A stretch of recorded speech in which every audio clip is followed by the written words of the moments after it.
Hey guys, what is up? कैसे हैं आप लोग?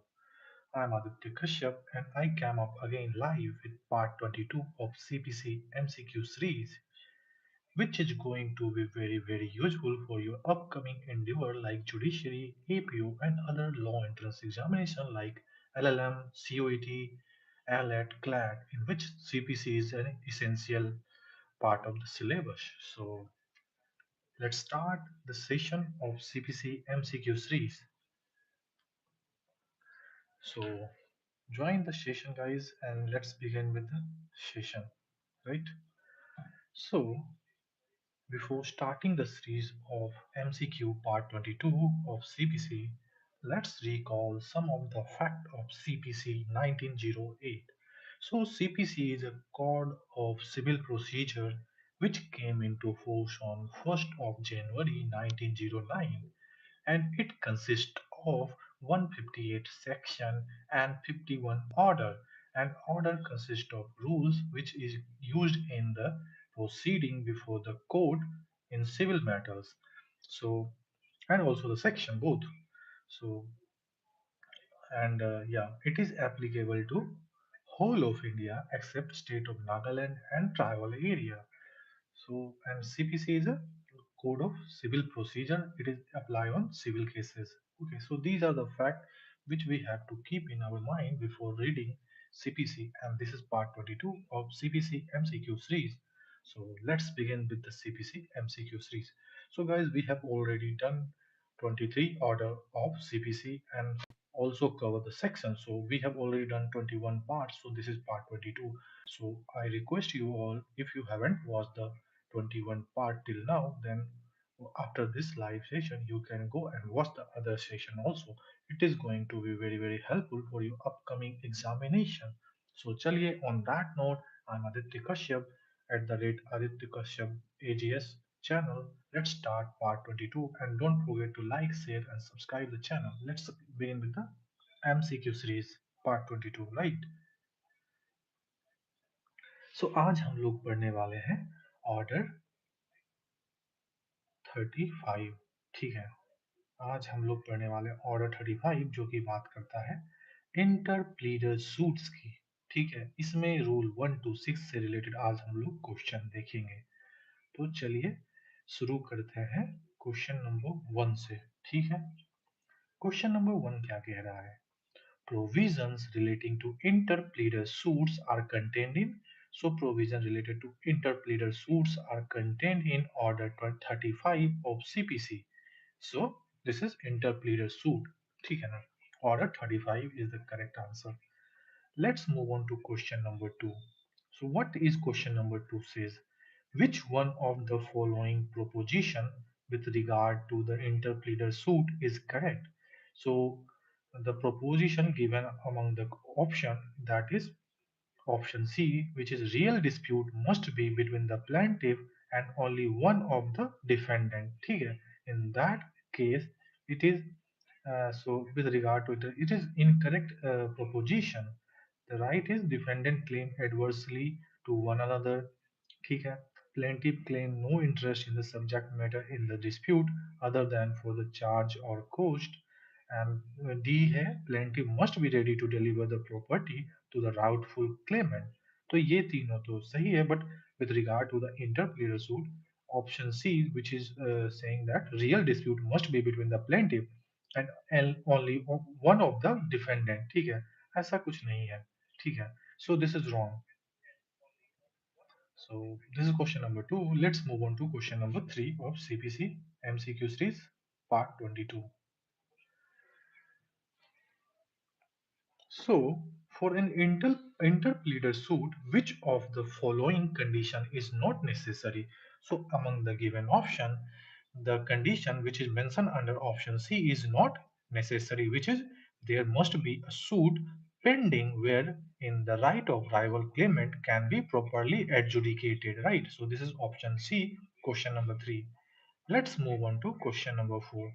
In an interpleader suit, the plaintiff can in an interpleader suit, the plaintiff can no in sorry, the plaintiff claim no interest in the subject matter of the suit except charges of the cost. ठीक है? So in an interpleader suit, the plaintiff claims no interest in the subject matter of the suit except charges of the cost. ठीक है? So this is the correct answer. Question number 5 क्या कह रहा है? Question number 5 based on interpleader suit कह रहा है plaintiff may claim. So what can plaintiff claim? So plaintiff can claim cost or charges, है ना? Cost and charges under interpleader suit order 35. Plaintiff can claim cost or charges. That is option C. Let's move on to another question. Question number 6. Interpleader suit is a suit. So interpleader suit एक suit है किस प्रकार का? So it is instituted by a person who has no interest in the subject matter. ठीक है ना? So it is a suit which is instituted by a person who has no interest in the subject matter. Then that person file the suit as interpleader suit, है ना? So question number 7 क्या कहता है? Question number 7 कह रहा है a deposit a box of gold coin with B as his agent. He then writes to C making the gold coin a security for a debt. Later, A says C's debt is satisfied, but C denies. Both claim the coin from B. Can we file an interpleader suit? Yes, we can file an interpleader suit, है ना?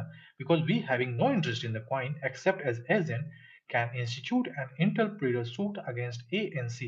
So this is interpleader suit. So do you have any doubt regarding the question so far? Then you can ask me in the comment section. But let me recall for you that what is an interpleader suit? Interpleader suit वो suit होता है जिसमें जो file करता है, जो plaintiff जो file करने वाला होता है, उसका उस सूट में कोई भी इंटरेस्ट नहीं होता है. He is just acting as an agent and कुछ भी उसको मान लो. ये क्या होता है जब मतलब दो पार्टी क्लेम कर रहा है कि ये मेरा है या ये मेरा है, देन इन दैट केस जो एजेंट होता है वो क्या करता है, वो एक इंटर प्लेयर सूट फाइल करता है. वो बोलता है कि ये मेरा नहीं है, ये इनमें से किसी का है, बट ये मैं नहीं जानता हूँ, मैं आपको हैंड ओवर कर रहा हूँ, आप डिसाइड कर लो. तो this type of suit is this this type of suit is interpleader suit. So it is in a simple language, मतलब layman language. So this is interpleader suit. So let's move on to, hope you guys are clear in interplayer suits. If you have still any doubt, then you can ask me. Okay.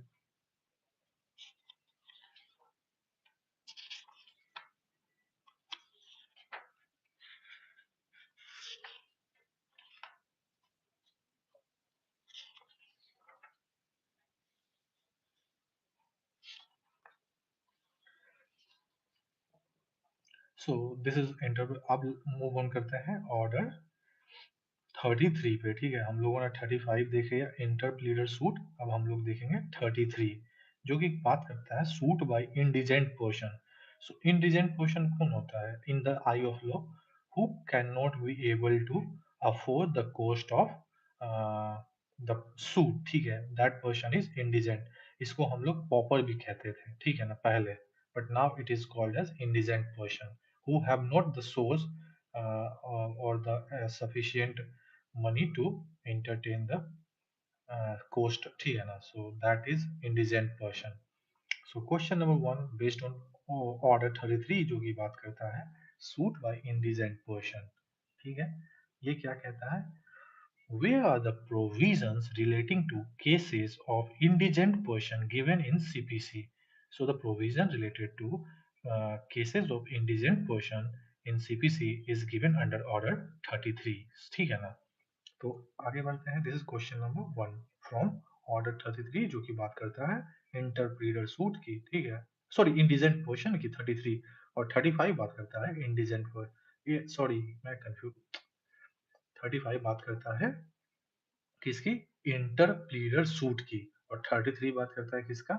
Indigent portion की. ठीक है, तो आगे move on करते हैं question number 2 पे from indigent portion वाला suit. ठीक है ना?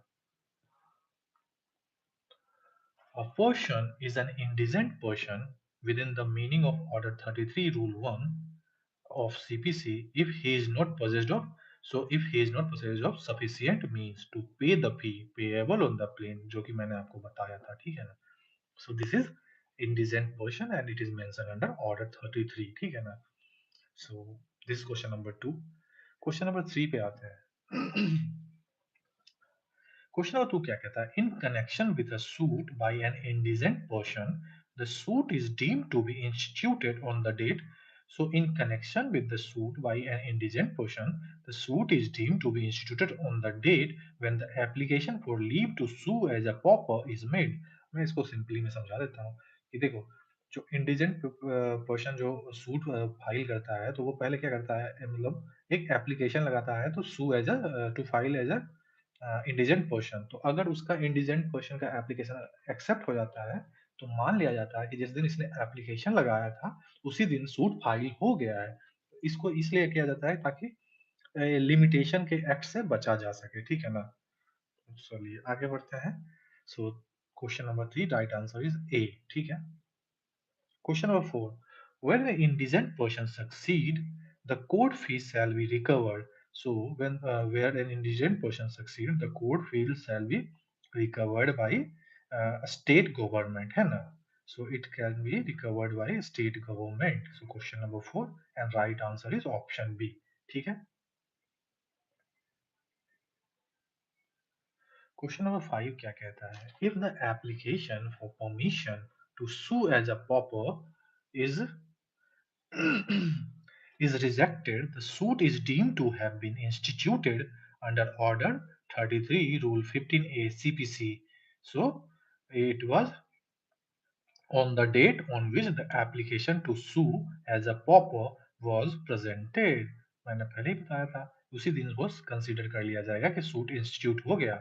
और ये मेंशन कहाँ है? रूल 15A ऑफ ऑर्डर 33 जो कि बात करता है suit by an indigent person and indigent person को ही पॉपर कहते हैं, ठीक है. And who is an indigent? Who have not sufficient source of money to, मतलब source of income suit entertain the suit, ठीक है ना, टू फाइल द सूट. चलिए क्वेश्चन नंबर 6 क्या कहता है? In which circumstances can the court withdraw permission to sue as an indigent person? So, in which circumstances can the court withdraw permission to sue as an indigent person? So, if he is guilty of improper conduct during the suit, then in that case, the court can withdraw the permission to sue as an indigent person. ठीक है? Improper conduct के case में कर सकते हैं. If his means are such that he ought not to continue as an indigent person, मतलब मान लो उसके पास ऐसे